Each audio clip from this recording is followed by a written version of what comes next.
بسم اللہ الرحمن الرحیم۔ السلام علیکم۔ حضرت عائشہ رضی اللہ تعالیٰ عنہ بیان کرتی ہیں،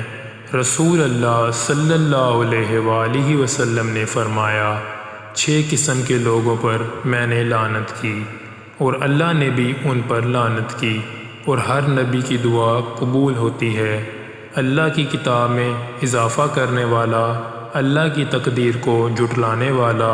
طاقت کے بل بوتے پر مسلط ہونے والا شخص تاکہ وہ کسی ایسے شخص کو معزز بنائے جسے اللہ نے ذلیل بنایا ہو، اور کسی ایسے شخص کو ذلیل بنا دے جسے اللہ نے معزز بنایا ہو، اللہ کے حرم کی بے حرمتی کرنے والا،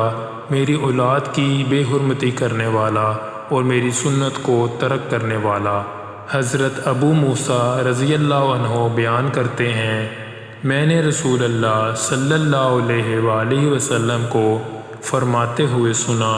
اللہ نے آدم علیہ السلام کو ایک مٹھی بھر مٹی سے جو اس نے ساری سطح زمین سے حاصل کی تھی پیدا فرمایا۔ آدم علیہ السلام کی اولاد زمین کی رنگت کی مناسبت سے پیدا ہوئی، ان میں سے کچھ سرخ ہیں، کچھ سفید ہیں، اور کچھ کالے، اور کچھ سرخ و سفید کے مابین، اور کچھ نرم مزاج اور کچھ سخت مزاج، کچھ بری عادات والے اور کچھ پاکیزہ صفات والے۔ رسول اللہ صلی اللہ علیہ وآلہ وسلم نے حضرت علی سے فرمایا، اے علی، 3 قسم کے لوگوں سے کبھی مشورہ نہ کرنا، ڈرپوک اور کمزور دل والے سے کیونکہ وہ تمہیں ہر کام سے روک دے گا،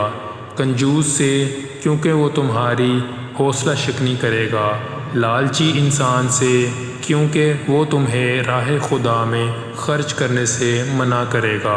اے علی، یہ تینوں عادتیں ایک جیسی ہیں اور ان کی جڑ اللہ پر اعتماد نہ کرنا ہے۔